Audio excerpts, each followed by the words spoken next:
جی بسم اللہ الرحمن الرحیم نحمدہ و نصلی و نسلم علی رسول الکریم اما بعد۔ کل ہم نے جو تھے وہ پڑھ رہے تھے، مناسخہ کی مختلف صورتیں پڑھ رہے تھے کہ ما فی الید اور جو دوسرا مسئلہ آتا ہے اس کے درمیان ہم نے نسبت دیکھنی ہوتی تھی، ما فی الید اور دوسرے مسئلے کے درمیان میں۔ تو اس میں سے کیا تھا کہ اگر سب سے آسان کیا تھا کہ اگر تباین ہوگا تو ما فی الید کو نیچے ضرب دو، ما فی الید کو، اور جو مسئلہ ہے اس کو کیا کرو، اوپر کے زندہ سہاموں کے ساتھ، زندہ جو سہام تھے، اور اسی طرح ہی جو اس کا مسئلہ تھا اس میں ضرب دینی تھی۔ یہ تو تھا تباین کی صورت کے اندر سے تھا۔ اگر کیا تھا کہ نسبت توافق کی تھی، ٹھیک ہے، دونوں کے درمیان جو نسبت توافق کی تھی، تو پھر ہم نے کیا کیا تھا کہ معاف الید کے وف کو نیچے ضرب دو گے اور مسئلے کے وف کو اوپر جو ہے وہ ضرب دیتے تھے۔ یہ جو تھا کل ہم نے یہ پڑھا تھا، ٹھیک ہے۔ یہ تو دو باتیں ہو گئی تھی۔ تداخل کے اندر تھوڑی سی ذرا پریشانی ہو جاتی ہے کہ تداخل کے اندر سے، کیونکہ اس میں دو صورتیں بنتی ہیں کہ اگر مسئلے کے درمیان اور ما فی الید کے درمیان توافل کی نسبت ہوگی تو دیکھو گے کہ مسئلہ ما فی الید میں داخل ہے یا ما فی الید مسئلے میں داخل ہے، کیونکہ ظاہر بات تداخل کا کیا مطلب ہوتا ہے، 4 اور 8 کے درمیان میں نسبت کیا ہے، تداخل کی ہے۔ تو 4 × 4 4 × 2 = 8، تو اگر ما فی الید 4 ہے اور مسئلہ 8 ہے تو وہ کیا ہوگا کہ دیکھو اگر اس میں سے جائے گا تو یہ کیا ہوگا، اس کے درمیان نسبت جو تھی تداخل کی نسبت ہوگی، تو ہم کہیں گے کہ 4 اور اس کا کیونکہ وف کیا بن رہا ہے، 2 بن رہا ہے۔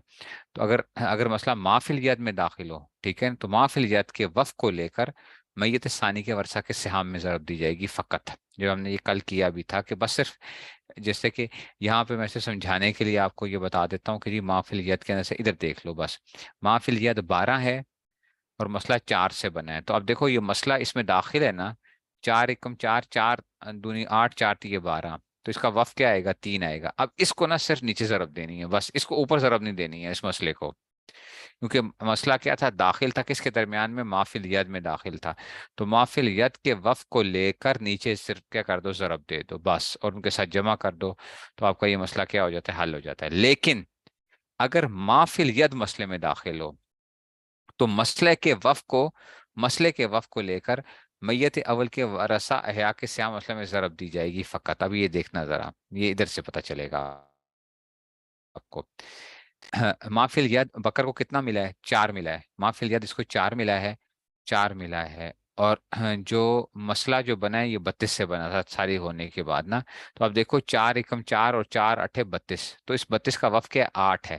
اور آپ کو بتایا تھا کہ مسئلے کا جو وفق ہوتا ہے وہ اوپر جاتا ہے، ما فی الید نیچے آیا کرتا ہے اور مسئلے کا وفق جو ہوتا ہے وہ اوپر کی طرف جایا کرتا ہے، جو زندہ سہام ہوتے ہیں ان کے ساتھ سب کو ضرب دی جاتی ہے۔ تو اب کیا کریں گے، اس 8 کو نا سہام کے ساتھ بھی اور اس مسئلے کے ساتھ بھی ضرب دی جائے گی۔ یہ آپ کے پاس کیا بنے گی، صورت بنے گی، جس کو ابھی ہم ایک دفعہ ٹرائی کرتے ہیں کہ چلو جی اس میں سے تاکہ آپ کو وہ ہو جائے۔ یہ تو صرف آپ نے صرف 2 میتیں کی ہیں، پتہ ہے 4 4 میتیں آتی ہیں، 5 5 میتیں آتی ہیں، اور پھر اس کے اندر جو کرنا ہوتا ہے، اس لیے اس میں کیا ہوتی ہے، اس میں بڑی احتیاط کے ساتھ چلنا پڑتا ہے مناسخے کے اندر، ورنہ کیا ہو جائے گا، گڑبڑ ہو جائے گی اور آپ کا سارا سب جو ہوتا ہے نا وہ اڑ جاتا ہے۔ تو اب یہی ایک کو دیکھ لیتے ہیں، 1 2 3 چیزیں اس میں سے کہ ہم کیا کر رہے ہیں کہ اگر کیا آ گیا ہمارے پاس کہ اگر ما فی الید جو ہے وہ کس میں داخل ہے، مسئلے میں داخل ہو، ما فی الید مسئلے میں داخل ہو، تو اگر ما فی الید مسئلے میں داخل ہو اس میں سے کیا کریں گے، دیکھو اب یہ آ گیا زوج، آ گیا زوج، آ گیا بنت، آ گیا، اور کیا آ گیا، بنت الابن آ گیا، زوج آ گیا، بنت آ گیا، اور بنت الابن آ گیا۔ زوج کیا ہے، اوہ میں نے گڑبڑ ادھر نہیں ہے، اوپر اوپر کرتے ہیں بالکل، کیونکہ یہ تو ایک ہی صفحے پہ آنا چاہیے۔ زوج آ گیا، اس کو یہ بھی بڑا خیال کرنا ہے، اچھا اس کو ایک صفحے پہ لاؤ تاکہ پھر گڑبڑ نہیں ہوتی ہے آپ سے۔ بنت الابن آ گیا، اور ہر ایک کا نام لکھو۔ زوج کیا ہے، بکر آ گیا، بنت کیا آ گئی، خالدہ آ گئی ہے، اور بنت الابن کیا آ گئی، رقیہ آ گئی ہے۔ اچھا اولاد موجود ہے، اس کا مطلب اس کو ربع ملے گا، بنت نصف ہے اور اس کو سدس ملے گا، ٹھیک ہے نا، تو ربع نصف سدس سے مسئلہ 12 سے بنے گا، ٹھیک ہے نا۔ جب 12 سے بنے گا تو اس کو کتنا ملے گا، ربع کو 3 ملے گا، اس کو کیا ملے گا، 6 ملے گا، اس کو 2 ملے گا۔ اب اس میں رد ہو رہا ہے،